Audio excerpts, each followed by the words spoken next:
ជំរាបសួរបងប្អូនប្រុសស្រីទាំងអស់គ្នាជួបជាមួយនាងខ្ញុំទៀតហើយថ្ងៃនេះបងប្អូនខ្ញុំយកពាក្យ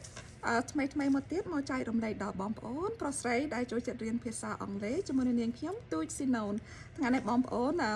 ពាក្យអស់នេះដែលថាខ្ញុំយកមកចែករំលែកដល់បងប្អូនឃើញនៅក្នុងអេក្រង់របស់នាងខ្ញុំពាក្យអស់នេះដែលថាក្នុងនៃសិលធម៌គុណធម៌ឬកັບកិរិយារបស់មនុស្សអូខេ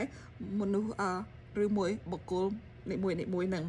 អានេះក្នុងពាក្យន័យថា manners អូខេឬមួយ behavior ឬមួយ attitude ឬ in term of characteristic traits traits របស់យើងអូខេ traits របស់យើងហ្នឹងគឺថាអ្វីដែលថាយើងមាននៅក្នុងខ្លួនរបស់យើងដែលថាយើងបញ្ចេញឲ្យគេឃើញនៅក្នុងលក្ខណៈក្នុងអាកប្បកិរិយារបស់មនុស្សឬមួយនិស្ស័យរបស់មនុស្សអានេះពាក្យអស់នេះវាគឺថាវាសំខាន់ដោយសារនៅក្នុងចរិតមនុស្សម្នាក់ character មនុស្សពិភពលោកយើងមានលក្ខណៈខុសគ្នាអ្នកខ្លះទៅគេចេះគួសមអ្នកខ្លះទៅអត់មានគ្មានភាពគួសមអ្វីទេ very rude and disrespectful អានេះនៅក្នុង character in a person អានេះគឺថា characteristic traits in an individual ឥឡូវពាក្យអីខ្លះដែលថានៅក្នុងចំណោមវាដែលថាអវិជ្ជមានពាក្យអស់នេះដែលថាខ្ញុំយកមកចែករំលែកដល់បងប្អូននៅក្នុងលក្ខណៈអវិជ្ជមានអត់សូវល្អទេបើសិនជាយើងមានចរិតរបស់យើងនៅក្នុងលក្ខណៈអស់នេះវាមិនសូវល្អទេបើសិនជាយើងបង្ហាញទៅដល់សង្គមមនុស្សអូខេយើងមិនត្រូវបង្ហាញលក្ខណៈអស់នេះទេដោយសារវាមើលទៅថាធ្វើឲ្យគេឃើញថាចរិតរបស់យើងមិនអានេះក្នុងលក្ខណៈដែលថា very rude and disrespectful នឹងគឺថាគ្មានការគួរសមឬ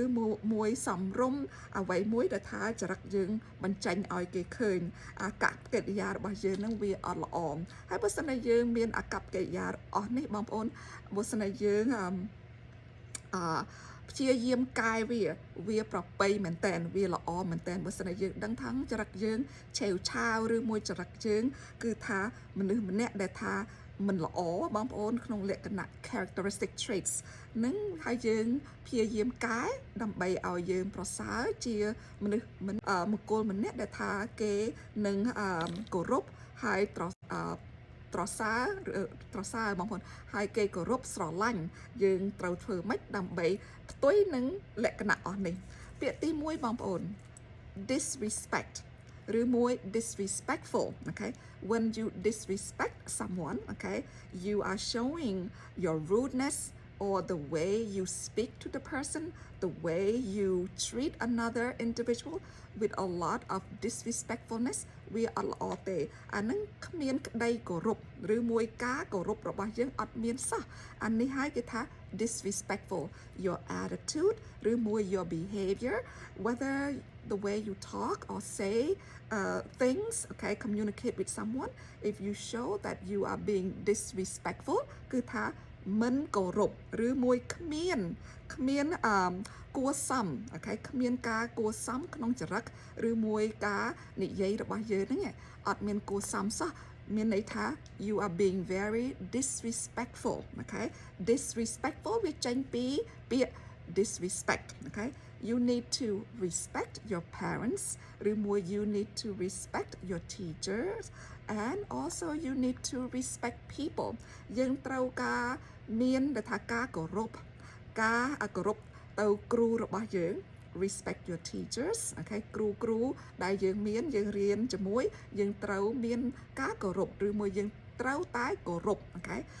ខេ you need to respect people in general យើងត្រូវតែឬមួយយើងត្រូវតែ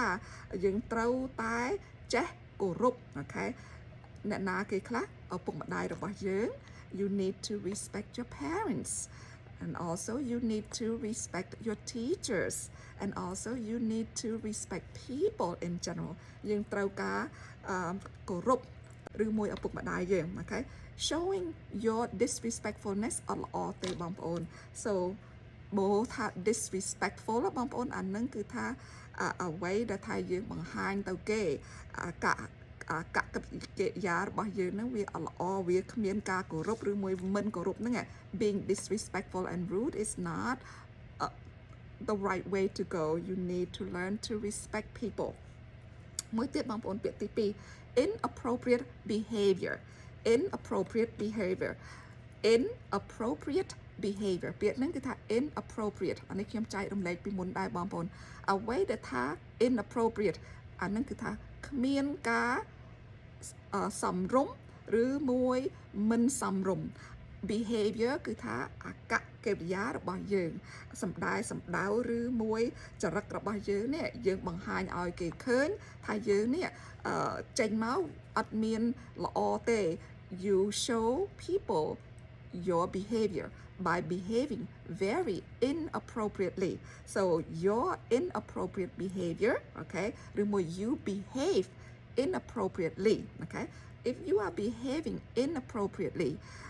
the way you address people ដូចថាយើងនិយាយកាន់អ្នកណាគេមួយអត់មានការគោរពហ្នឹងអត់ល្អទេអាហ្នឹងគេហៅថាគេពាក្យនៅក្នុងភាសាអង់គ្លេសគេថា inappropriate behavior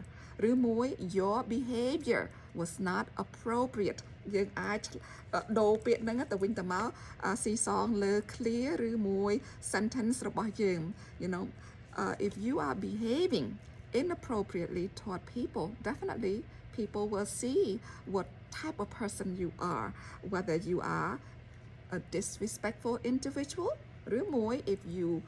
respect people, you speak to people kindly, definitely they see that you are a polite person, you are a wonderful person that anyone or everyone want to be friend with. อันนี้វាសំខាន់ Allow inappropriate language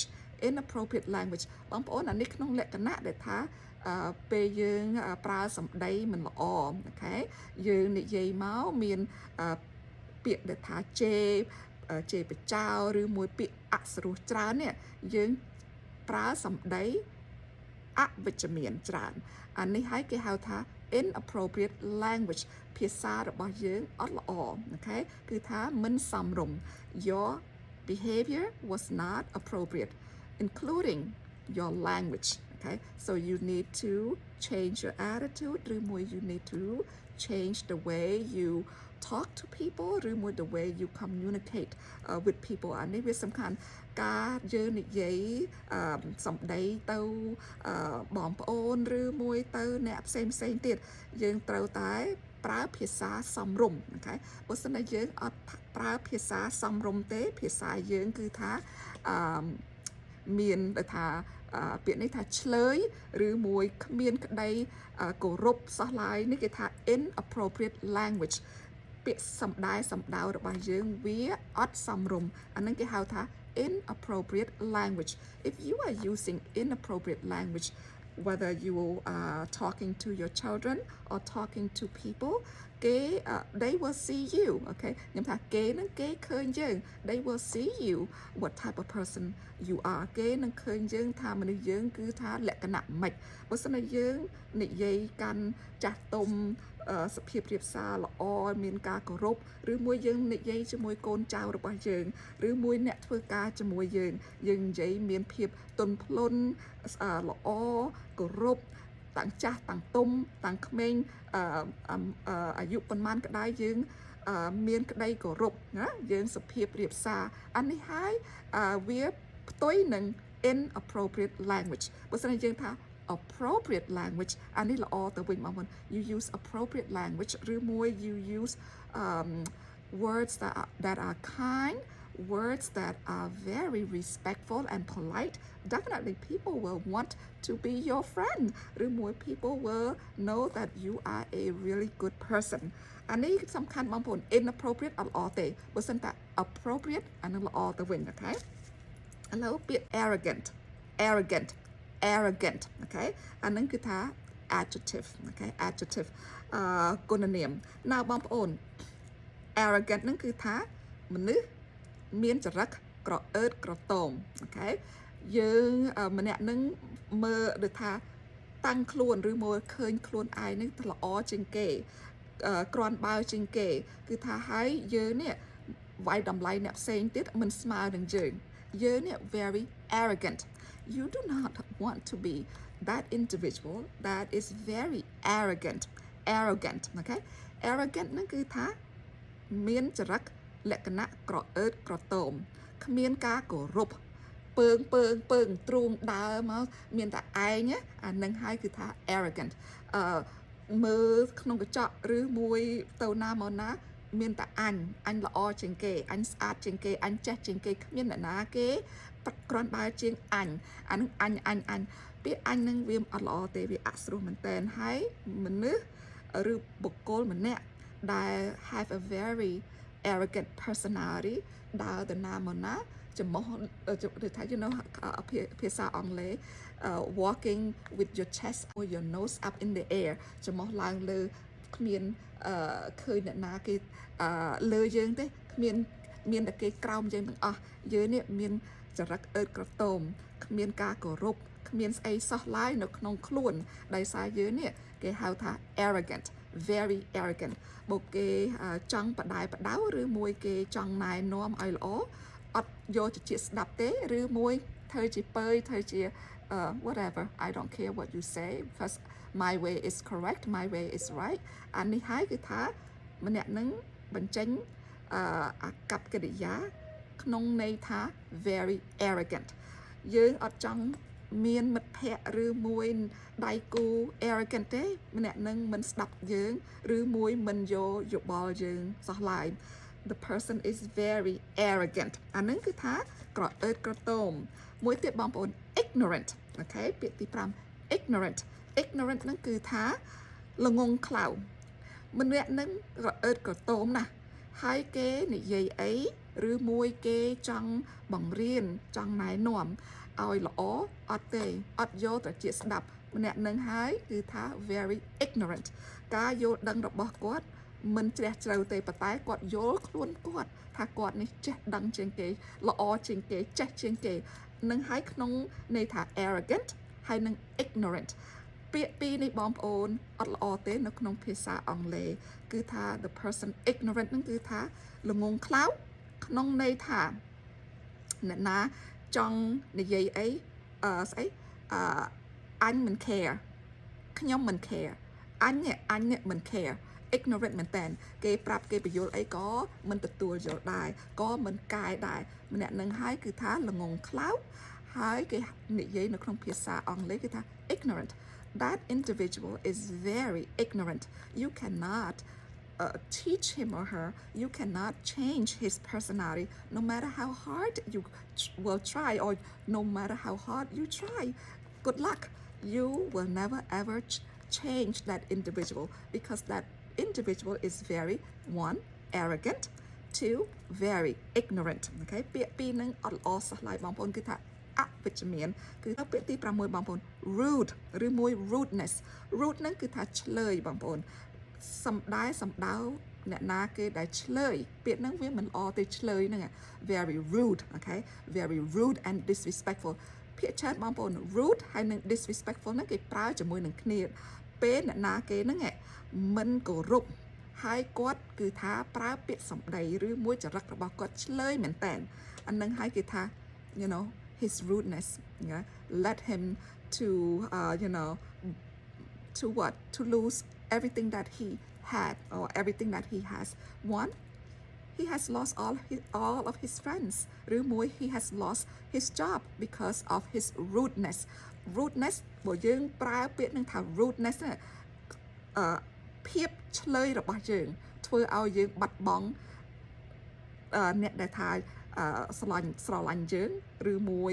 អ្នកធ្វើការជាមួយឬមួយកិច្ចការងារដោយសារយើងនេះអត់ចេះពាក្យសម្ដីល្អអត់ចេះគោរពគេហើយយើងនេះ very rude and very disrespectful rude ហ្នឹងគឺថាឆ្លើយហើយគ្មានការគោរពយើងអាចប្រើពាក្យនឹងជាមួយនឹងគ្នា for example បើសិនជាយើងនិយាយថា that individual ឬមួយ that young man was very rude and disrespectful បុរសណាគាត់គឺថាឆ្លើយមែនតើហើយគាត់គ្មានការគោរពសោះឡើយអញ្ចឹងហើយបានប្រជាជនឬមួយមហាជនស្អប់គាត់ that's the reason why people hate him because he is very rude and disrespectful he used a lot of profanities គាត់ប្រើពាក្យអសុរោះមែនតើខាត់ពាក្យជេរប្រមាថ ច្រើនមែនតើអានឹងហើយគឺថា rude ឬមួយ rudeness បងប្អូនឥឡូវ bad manners គឺថាអាកប្បកិរិយារបស់យើងអត់ល្អឆ្លើយគឺថាគ្មានការគោរពហ្នឹងគឺថារបៀបរៀបរយរបស់យើងអត់ល្អមែនតើអាហ្នឹងគេថា bad behavior ឬមួយ ill manner អូខេបើសិនណាម្នាក់ហ្នឹង has a very bad behavior you don't want to associate yourself with him កុំឲ្យនៅចិត្ត him តានៅចិត្តហ្នឹងគឺថាឆ្លងរៀលដាលដល់យើងដែរកុំនៅចិត្តអូខេ don't associate with those individual or an individual that has a very bad behaviors ឬមួយ bad manners នឹងអត់ល្អទេ impolite គឺថាមិនសមរម្យ okay some people who are very impolite okay they tend to not have too many friends because no one want to be friend with that individual or with that person អានេះវាសំខាន់មែនទែនពីអស់នេះបងប្អូនគឺថាខ្ញុំចង់ចែករំលែកដល់បងប្អូនប្រុសស្រីដើម្បីបងប្អូនប្រុសស្រីរៀនពីអស់នេះជាមួយនឹងនាងខ្ញុំសង្ឃឹមបងប្អូនរៀនពាក្យខ្លះៗជាមួយនឹងនាងខ្ញុំទូចសេណូនអរគុណច្រើនបងប្អូនជម្រាបលាជួបគ្នាលើកក្រោយទៀតបាយបាយ